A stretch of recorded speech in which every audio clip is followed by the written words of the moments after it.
Chanakya Forum presents Ranakshetra. Ram, आज के रण क्षेत्र में क्या है? जैन सर, बहुत सी खबरें ट्रेंड कर रही हैं।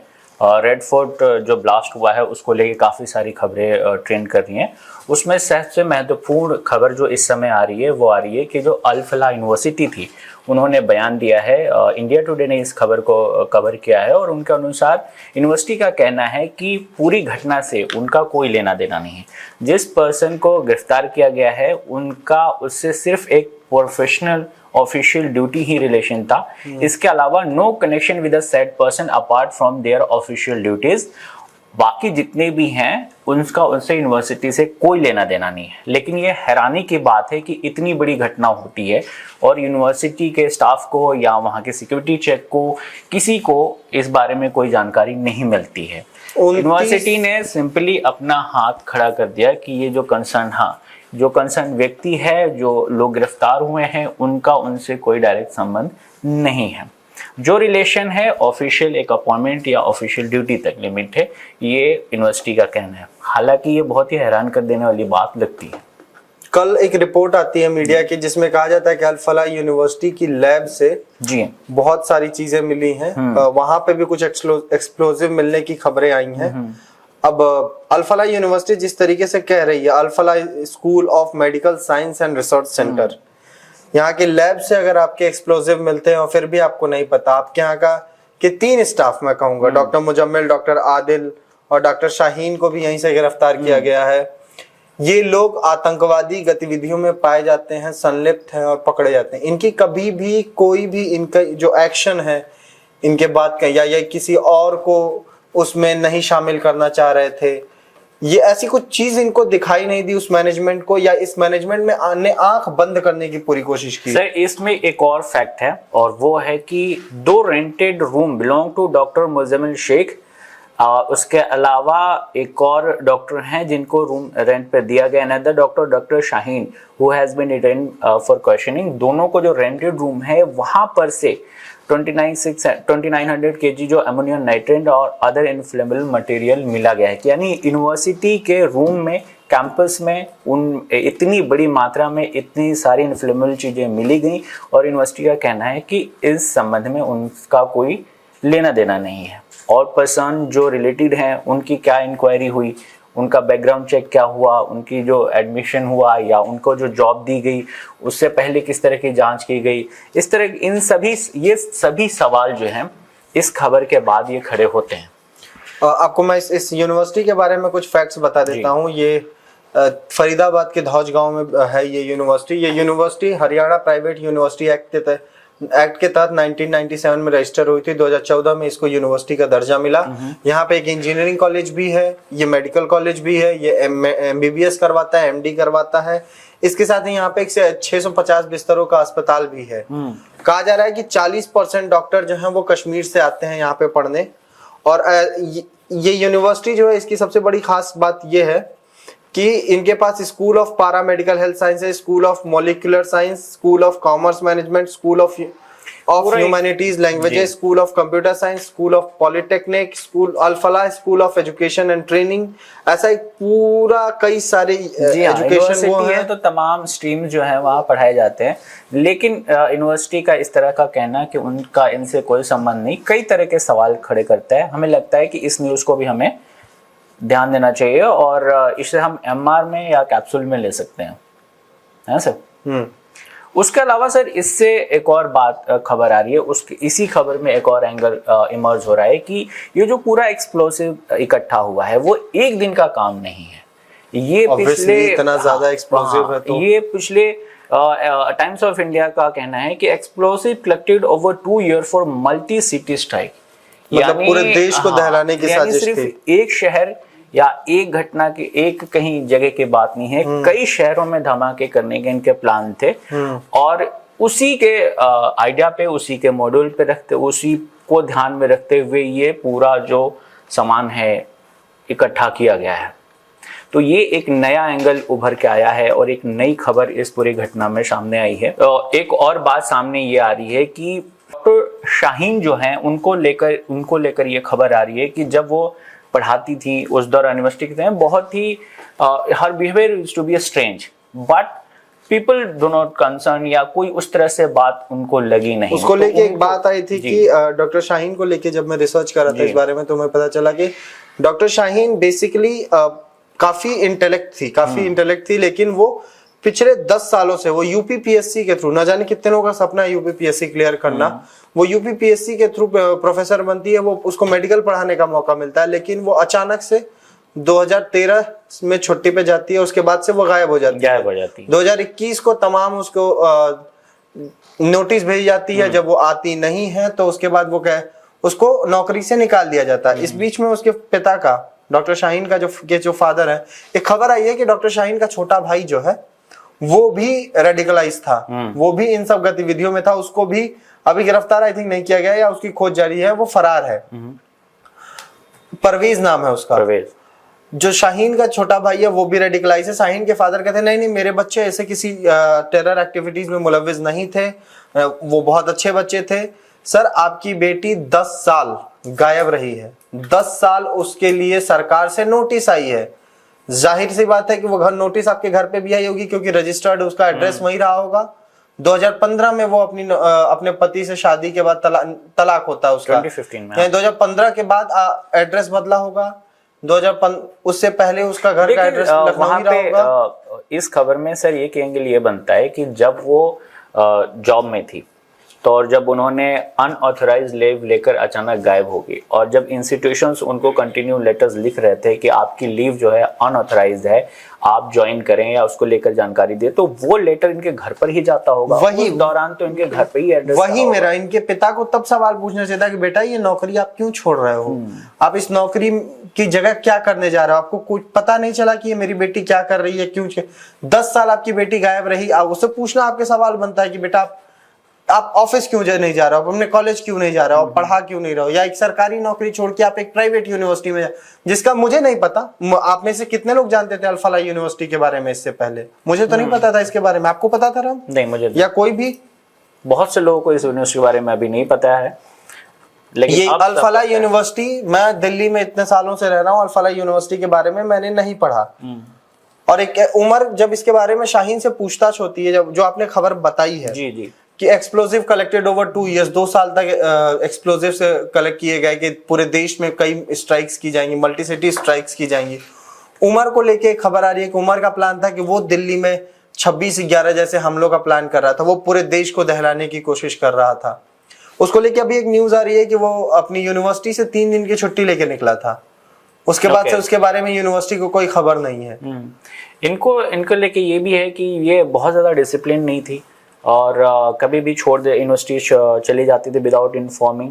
तो ऐसी चीजें लेकर इनको, ऑब्वियसली अगर वो डिसिप्लिन होती तो 10 साल गायब नहीं होती। तो ये तो बहुत बेसिक चीज है। इसके अलावा सर एक और इसी खबर में एक और एंगल निकल रहा है कि रेड फोर्ट जो ब्लास्ट हुआ वो जैश ए मोहम्मद का प्लान ऑपरेशन सिंदूर में जो डैमेज हुआ है उसको लेके, लेकिन ये ब्लास्ट अभी नहीं होना था, वो तो एक पैनिक, जिस तरह से अब खबरें आ रही हैं उसके हिसाब से तो जो रेड फोर्ट में ब्लास्ट हुआ that was the panic situation, क्योंकि कश्मीर में गिरफ्तारी हुई, उसके बाद जम्मू कश्मीर और हरियाणा पुलिस ने मिलकर कार्रवाई की, उत्तर प्रदेश पुलिस, जो मल्टी स्टेट के पुलिस ने कार्रवाई की, गिरफ्तारियां होने लगी, लोग पकड़े जाने लगे, तो उसमें लगा कि भाई इन पे भी अब बात आएगी, और उस दौरान ये पैनिक जो है अटैक हुआ है। लेकिन इसमें जो टाइम्स ऑफ इंडिया खबर लिखता है कि Red Fort blast are revenge strike, Jaish e Mohammed planned it before operation, after operation Sindoor damage Pakistan. ठीक है,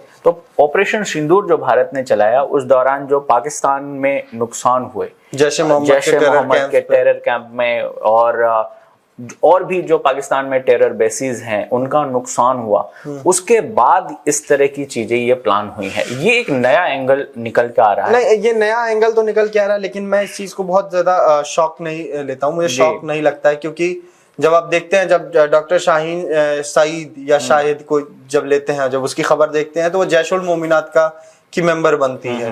जैशुल मोमिनात जिसको भी कुछ दिन पहले शुरू किया, उसका ऑनलाइन विंग लॉन्च किया इन्होंने, और उसको कौन हेड करा? सईदा कौन है? सईदा है जैश ए मोहम्मद के चीफ की बहन, उसके हस्बैंड को ऑपरेशन सिंदूर में मार दिया गया। तो ये ऑब्वियसली समझ में आता है कि ये बदले की भावना है, ये कनेक्शन जुड़ता है। अगर आप उन तारों को जोड़ने की कोशिश करें तो वो तार जुड़ते हैं। क्योंकि उसके हस्बैंड को मार दिया तो उसको बदला लेना था भारत से, उसको एक मौका मिला, उसने एक जैश ए मोहम्मद का वुमेन विंग तैयार किया मसूद अजहर ने, और वहां से ये पूरा प्लान आता है।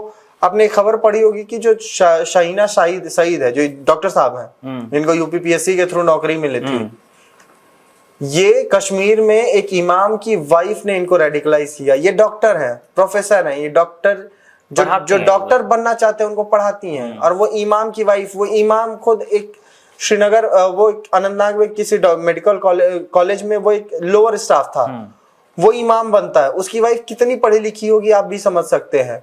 कई लोग ये सवाल पूछ रहे हैं ना लगातार कि ये कैसे एक डॉक्टर रेडिकलाइज हो गई।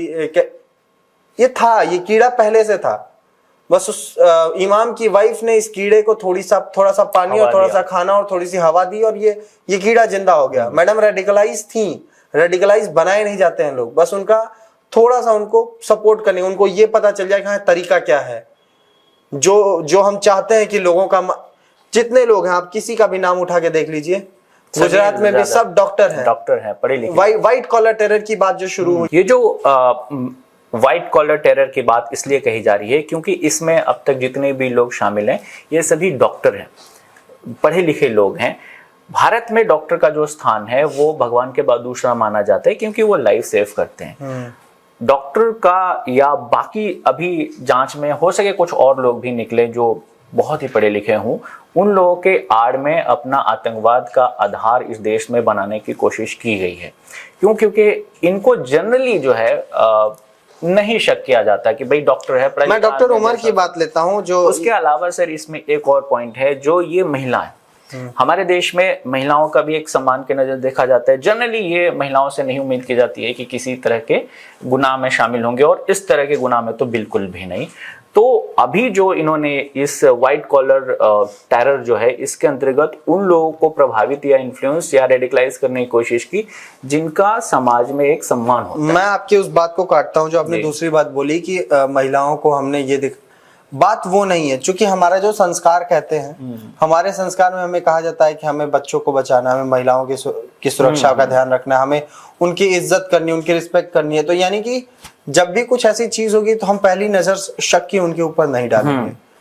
तो ये एक बड़ा मैटर है। इसको इस चीज को, इस इमोशन को जैश ए मोहम्मद ने क्रैक किया और इस इमोशन पे खेलने की कोशिश की कि आपने डॉक्टर्स को पकड़ा। डॉक्टर्स पे हम ज्यादातर वो, क्योंकि डॉक्टर साहब अगर बोलते हैं कि मैं जा रहा हूं, मुझे जल्दी पहुंचना अस्पताल, पुलिस वाला भी नहीं रोकता है। तमाम एम्बुलेंस की गाड़ियां जाती हैं, उनके लिए लेन्स बनाए जाते हैं, उनके लिए लोग साइड अपनी गाड़ी कर लेते हैं कि एम्बुलेंस जल्दी अस्पताल पहुंचे।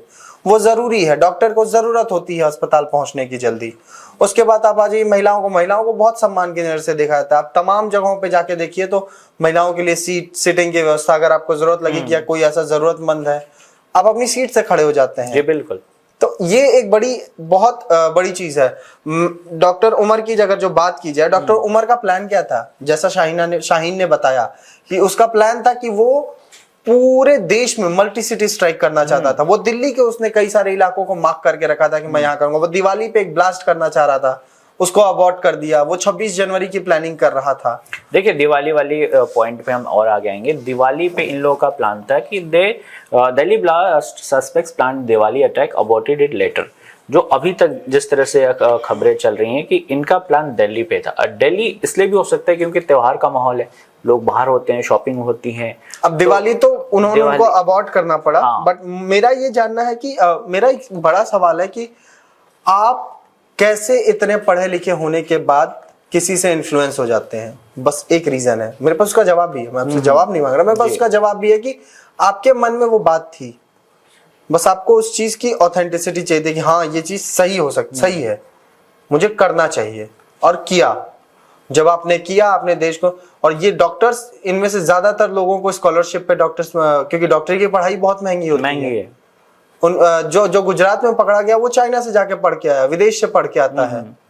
सर इसके अलावा इनके पे एक और बड़ी खबर जो सामने आ रही है वो थोड़ी चिंताजनक भी है कि इन बॉम्बर्स ने 2 और कारें खरीदी हैं और उसकी जांच पुलिस कर रही है, उसकी हंट पुलिस ने शुरू कर दी है। मैं आपको एक बार सिलसिलेवार तरीके से बताता हूं कि क्या हुआ। 19 अक्टूबर को जैश के पोस्टर मिलते हैं कश्मीर के नौगाम इलाके में।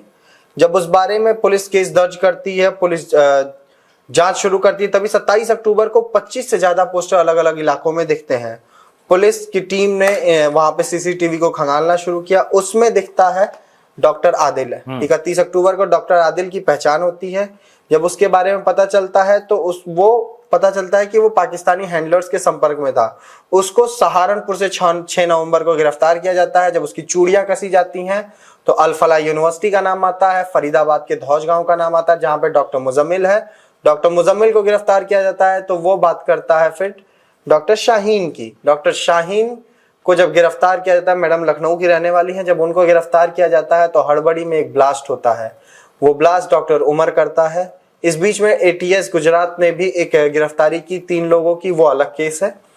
जब ये ब्लास्ट होता है उसके बाद इसकी परत दर परत खुलने लगती है और पता चलता है कि जैश ने अभी जो अपना नया ग्रुप बनाया है जैशुल मोमिनात, वो इसमें मुलव्विस है। एक इमाम का नाम आता है, इमाम इमरान नाम है उसका, आई थिंक जी। वो इन 3-4 डॉक्टर्स को हाईली क्वालिफाइड प्रोफेशनल्स को रेडिकलाइज कर रहा होता है और उसी के दिए हुए पोस्टर्स को ये आदिल चिपकाता फिर रहा था। और फिर वहीं से पूरी कड़ी जो है खुलती है और धीरे धीरे सारे पकड़े जाते हैं। और एक यूनिक खबर आती है, दैनिक भास्कर ने ये खबर की है। 37 दिन पहले एक शादी थी। ये शादी थी 4 अक्टूबर को सहारनपुर में डॉक्टर आदिल की। डॉक्टर आदिल डॉक्टर रुकैया से शादी करता है। उसमें ये अपने दोस्तों को बुलाता है। ये लोग मिलते हैं और ये लोग प्लान करते हैं कि भाई कुछ स्टार्टअप शुरू करते हैं।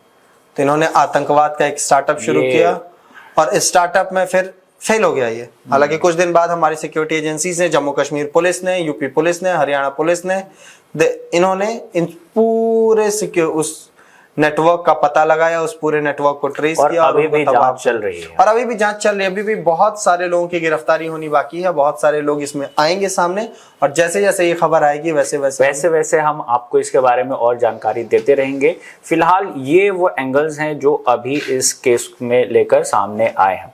इसके अलावा सर एक और खबर है जिस पे हमें बहुत ध्यान देना चाहिए और मुझे लगता है कि बहुत ही महत्वपूर्ण है, वो है अपने पड़ोसी देश बांग्लादेश की। बांग्लादेश में पिछले 2-3 दिन में 2-3 घटनाएं हुई हैं जो कि बहुत ही महत्वपूर्ण है। सबसे पहली घटना होती है 11 नवंबर को बांग्लादेश में कई जगह बम विस्फोट होते हैं, क्रूड बम विस्फोट, बम फटे 11 जगहों पे। हाँ, क्रूड बम विस्फोट होते हैं और उसमें जो ग्रामीण बैंक है उसके हेडक्वार्टर पे भी बम फटता है, फेंका जाता है।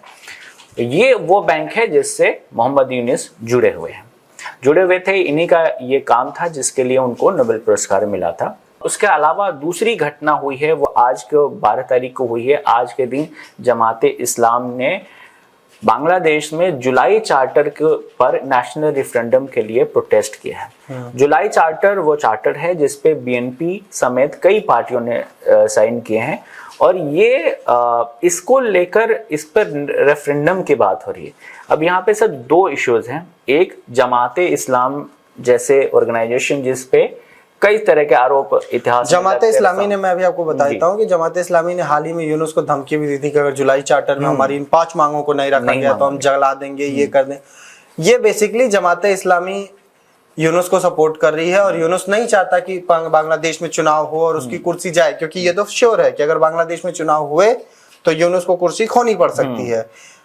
तो उसके एजेंडा को बढ़ाने का काम जमात इस्लामी कर रही है और इसके लिए यूनुस को अगर बांग्लादेश के स्कूलों, कॉलेज, बसेस में आग लगवानी पड़े तो वो उसके लिए खुश है, क्योंकि उसने बांग्लादेश में आग लगवा कर ही ये कुर्सी पाई है। इसके अलावा सर 2 महत्वपूर्ण इसमें और एंगल है।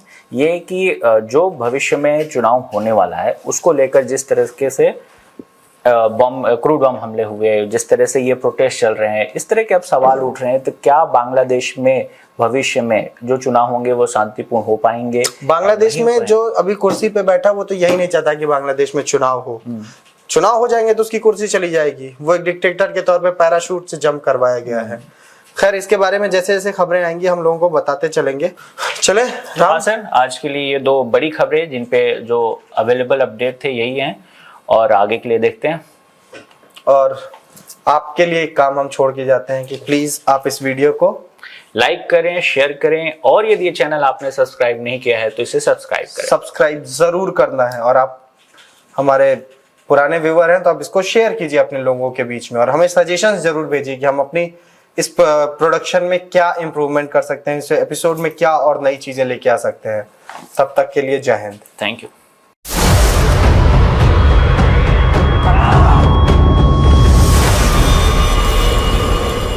Chanakya Forum presents Ranakkshetra.